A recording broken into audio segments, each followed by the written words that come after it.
Imaginez un saut si difficile sur l'un des plus gros jeux Nintendo auquel absolument personne n'a envie de s'essayer. Un saut qu'on sait théoriquement possible, mais qui pourtant résiste depuis plus de 3 ans aux meilleurs joueurs de Mario Odyssey. Un saut qui pourrait être rendu possible grâce à une nouvelle technique découverte par l'une des communautés les plus dédiées et les plus actives de cet incroyable jeu. Aujourd'hui, on va découvrir quel est le saut le plus difficile de Mario Odyssey.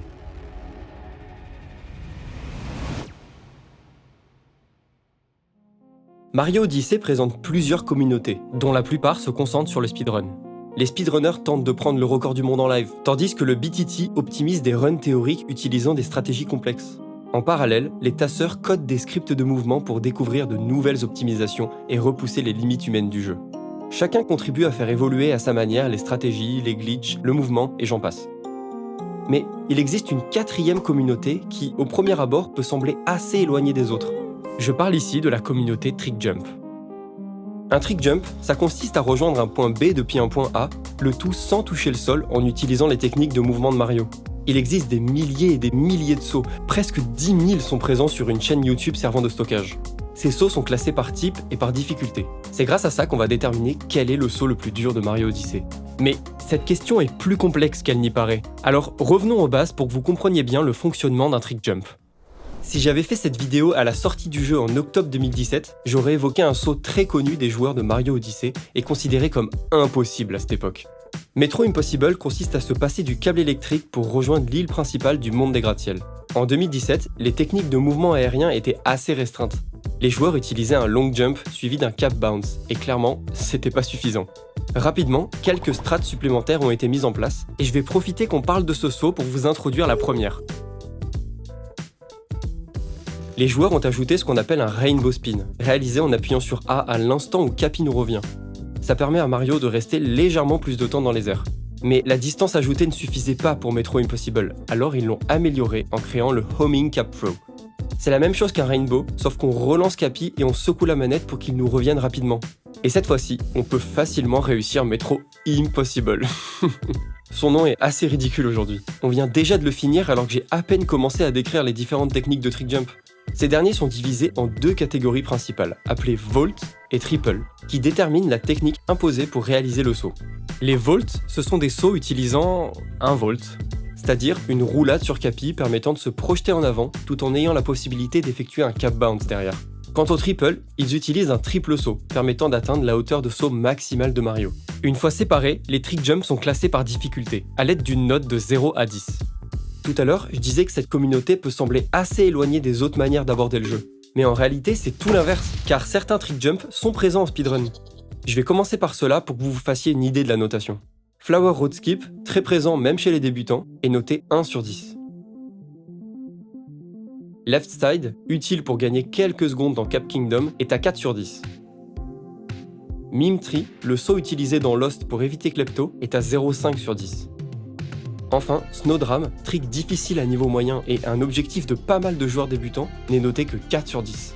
Vous vous en doutiez, si ces sauts sont présents en speedrun, c'est qu'ils sont maîtrisables, et donc pas particulièrement difficiles pour un très bon joueur. Pour continuer notre quête vers le saut le plus dur, on va devoir partir ailleurs, en commençant par quelques trick jumps que j'aime bien. Shingle Leap, noté 5 sur 10. J'ai passé beaucoup de temps à le réussir la première fois.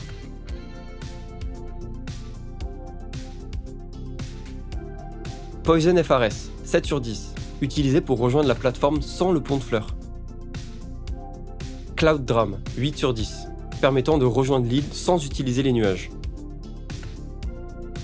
Moonikoti, 9 sur 10, où le but est cette fois-ci de toucher la lune avant d'atterrir sur le sol.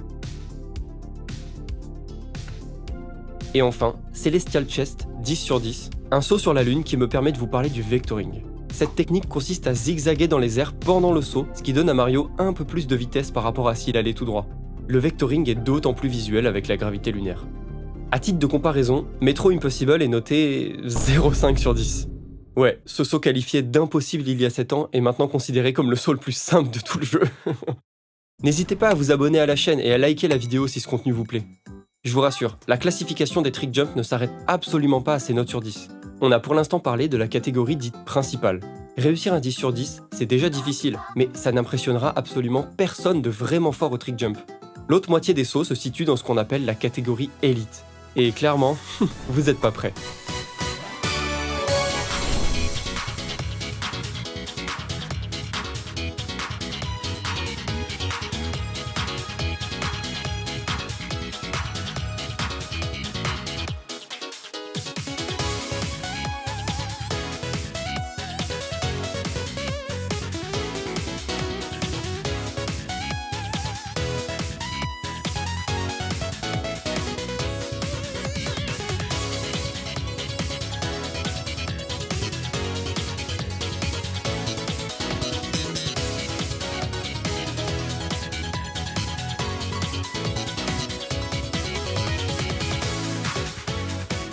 C'est ici qu'on retrouve les sauts les plus difficiles du jeu. Les élites sont divisées en 6 sous-catégories, nommées Low, Mid, High, Insanity, God et Hell. Ces trick jumps sont de véritables atrocités de difficulté. Permettez-moi de vous en présenter quelques-uns. Reverse Poison Pass fait partie de la catégorie God et utilise 2 nouvelles techniques que je n'avais pas encore abordées. Tout d'abord, le joueur utilise le mode Snapshot pour timer ses inputs. Ce mode, habituellement utilisé pour prendre des screenshots, permet de rapidement poser le jeu. Mario Odyssey, comme beaucoup d'autres jeux de plateforme, applique ce qu'on appelle le Coyote Time. Il s'agit d'un petit temps où le personnage peut marcher dans les airs après avoir quitté une plateforme, rendant le gameplay plus fluide et moins traître. Son nom vient du personnage de Coyote dans le dessin animé Bip Bip et Coyote, qui restait parfois quelques secondes dans les airs sans tomber avant de réaliser qu'il ne sait pas voler. L'abus du mode Snapshot permet de profiter un maximum du Coyote Time, ce qui donne cette impression que Mario marche dans les airs. Une fois le triple jump réalisé, on exécute ce qu'on appelle un triple throw, ou triple lancer. Lorsqu'elle est exécutée 3 fois d'affilée, l'animation de lancer de Cappy est plus rapide, permettant un homing cap throw plus efficace. Pour setup ce triple throw, le joueur lance Cappy, puis roll cancel et exécute un deuxième lancer tout en partant à pleine vitesse. Après le triple saut, Cappy revient et on peut alors réaliser un troisième lancer suivi d'un rainbow spin. Par sa rapidité, le triple throw minimise la perte de hauteur, tout en ajoutant pas mal de distance. La fin du saut suit simplement des timings précis d'input et de vectoring. Top Step est un vault classé en Insanity. Le joueur utilise ce qu'on appelle un up-down vault. C'est comme un vault classique, sauf qu'il permet de placer Cappy le plus proche possible du bord. Ce saut est l'un des plus iconiques pour la communauté. Sa complétion en août 2020 par Mr. Weg a fait prendre conscience aux joueurs de la vraie difficulté du trick jump et des réelles possibilités qu'offre une maîtrise parfaite de Mario. True Neighborhood Impasse est un autre vault en Insanity. Vous verrez que les noms à rallonge sont un peu la spécialité de cette communauté. On peut voir que le mode Snapshot permet de parfaitement timer le retour de Cappy pendant un homing cap throw. A la fin, le mode Snapshot est de nouveau utilisé. Et ça m'arrange parce que ça me permet de vous parler des upwarp. Un upwarp, c'est ce petit boost de hauteur qui intervient parfois à la fin d'un saut au niveau du plongeon final. Encore aujourd'hui, les trick jumpers ne savent pas comment le contrôler, parce qu'il dépend de plein de paramètres tels que le type de sol, la vitesse horizontale, verticale, la position du joueur, l'angle du plongeon. Bon, pour simplifier, une majorité de joueurs s'accordent à dire que le upwarp est aléatoire. Des tentatives visuellement plus proches peuvent résulter en un bonk, tandis que d'autres plus éloignés présentent un upwarp massif. À haut niveau, il fait partie des côtés frustrants du trick jump. Voilà un de mes sauts préférés, un autre Insanity appelé One Player God. Le fait que le game mode soit précisé dans le nom vient du fait que le saut était d'abord pensé impossible en mode 1 joueur, la fin du saut demandant d'utiliser le mode 2 joueurs pour frapper Mario avec Cappy, lui donnant ainsi les quelques centimètres nécessaires. Cependant, après un immense grind, Johnny prouve le saut en mode 1 joueur le 2 août 2020.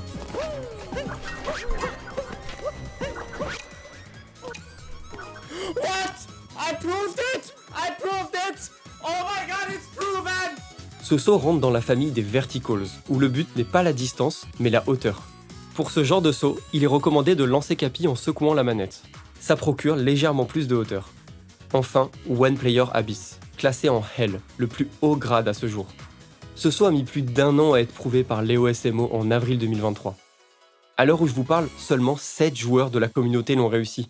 Mais c'est pas lui le saut le plus dur. Pas du tout même. Il existe certains sauts connus depuis longtemps par la communauté, mais d'abord décrétés comme trop difficiles pour un humain. Quand je dis pour un humain, c'est parce que le TAS, c'est-à-dire un script exécutant parfaitement une suite de mouvements, a prouvé la complétion théorique de certains de ces sauts. Cependant, seuls de rares joueurs osent s'y essayer, tant leur difficulté est déconcertante. C'est le cas pour True Launch Gap Full Landing, mais comme ce nom est encore plus long qu'une description chez Tolkien, on va dire TLGFL. Fin 2018, alors que le jeu n'a encore qu'un an, Awesome Agron poste un tweet demandant si ce saut au-dessus de la lave serait possible. Considérant le niveau des joueurs à l'époque, ça constitue un gros gap de difficulté. Mais un an plus tard, en novembre 2019, Mario Man prouve le saut. Enfin, il le prouve, mais pas de la manière dont vous pensez. Rejoindre l'autre rive semble tellement impossible que la communauté valide True Lunge Gap, où le but est de bonk sur le rebord. Le saut devient alors un insanity et un immense défi pour tous ceux qui s'y risquent. Les années passent, mais une question demeure. Est-ce que True Lunge Gap Full Landing serait possible ? Autrement dit, le même saut, mais où l'on atterrirait sur l'autre rive au lieu de bonk juste avant. Le trick jump est évoqué comme le Graal, le saut légendaire. Mais même avec un TAS, les mouvements de Mario semblent juste trop limités.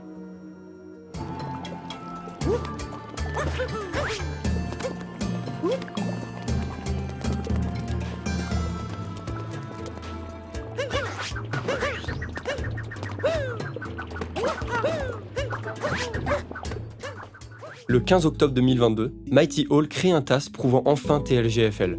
Pour ce faire, il abuse d'une légère butte au niveau du triple saut pour gagner un chouïa plus de hauteur et grappiller les quelques millimètres manquants. On appelle ça un slope abuse. Voyant que le saut est théoriquement possible, la communauté s'affole, et la première personne qui prouvera le saut sera instantanément considérée comme un dieu vivant. C'est pas une blague, ils avaient même prévu un gratte spécial sur Discord pour l'heureux élu. Mais le saut est tellement dur avec la stratégie du slope abuse, les inputs tellement précis, la marge d'imperfection tellement infime.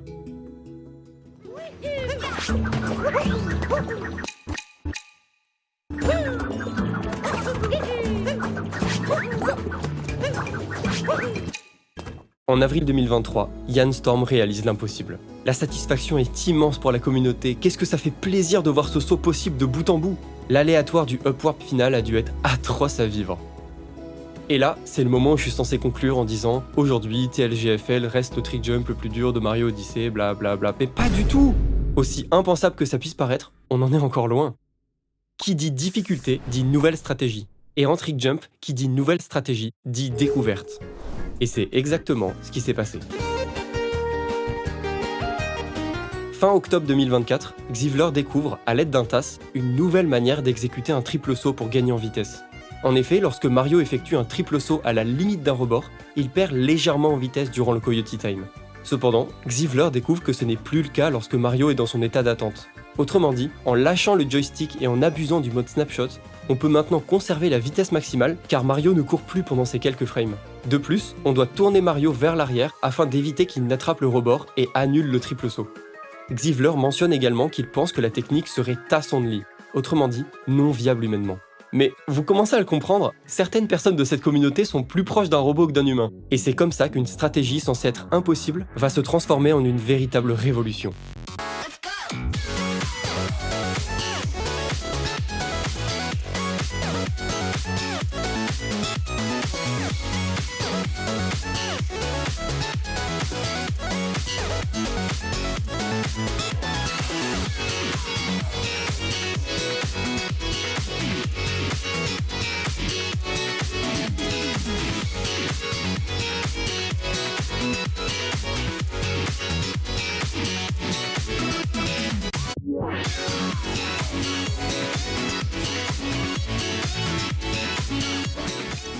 Oh my god. Oh my god. Oh my god, it's possible. Cette technique, entre-temps renommée Moonwalk, fut maîtrisée en un temps record par les meilleurs joueurs. Cordar, top 1 des meilleurs trick jumpers, m'a confié s'être senti rapidement très à l'aise avec la stratégie. Grâce au Moonwalk, certains sauts pensés impossibles sont prouvés par les joueurs. C'est notamment le cas de Great Leap of Sand, Biggie Cheese 3.0, Frightening Freefall et...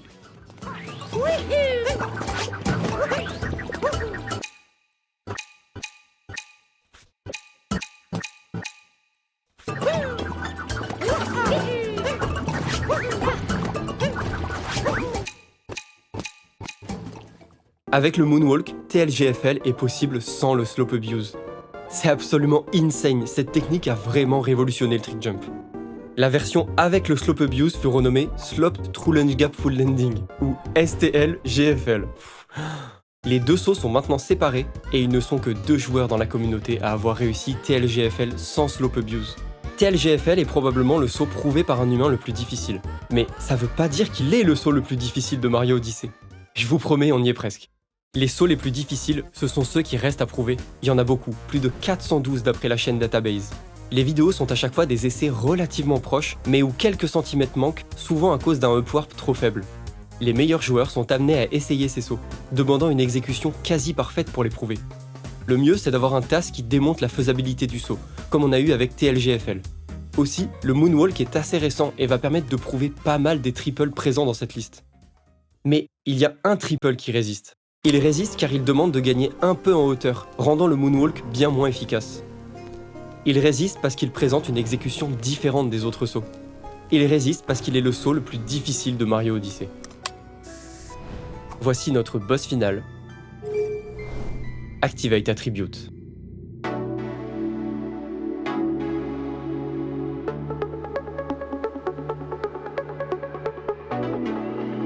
Ce que vous venez de regarder, c'est le TAS de ce trick jump créé par Johnny en novembre 2021. Ça fait sûrement un moment que vous vous dites que ces sauts se ressemblent tous et que c'est compliqué de déceler leur difficulté. Mais croyez-moi, ça fait plus de 3 ans et personne n'a encore réussi à prouver Activate Attribute humainement.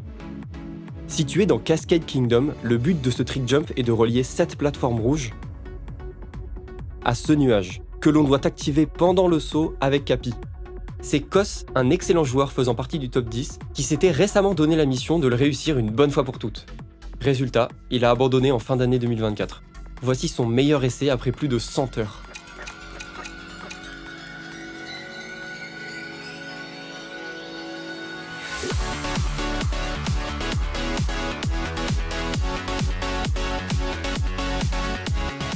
Il m'a confié que la partie la plus difficile, et ce qui rend le saut différent, c'est le timing du spin throw pour activer le nuage juste avant d'atterrir. Kos a récemment arrêté, principalement à cause de sa manette qui drift, mais aussi par burn-out. C'était la seule personne à tenter de prouver ce saut. La communauté des trick jumpers est tellement dédiée que je ne doute pas qu'on verra Activate Attribute être prouvé un jour. D'autres sauts, comme Ice Climber, un infâme trick jump vertical, attendent aussi d'être prouvés humainement. La stratégie Moonwalk est tellement sortie de nulle part qu'il va falloir un peu de temps pour se rendre compte des nouvelles possibilités qu'elle offre. Pour l'instant, elle fait encore débat et n'est utilisée que dans le cas où le saut n'est pas encore prouvé. Pour le reste, ça reste en discussion car ça pourrait détruire la difficulté de certains sauts qui ont été prouvés sans la stratégie. Merci à la communauté Trick Jump et notamment Xivler, Potato God, Cordar et Kos avec qui j'ai pu discuter. Plein d'autres vidéos sur le speedrun arrivent prochainement, alors abonnez-vous pour ne rien manquer. Le trick jump reste une manière passionnante de jouer à Mario Odyssey. J'aurais pu vous parler d'autres types de sauts comme le Yellow Drum qui impose un long jump sur Cappy. Si je vous ai fait peur sur la difficulté, sachez que les côtés frustrants comme le upwarp ne sont réellement présents qu'à très haut niveau. Si vous aimez ce jeu, je vous conseille d'essayer. Vous avez tout ce qu'il vous faut en description.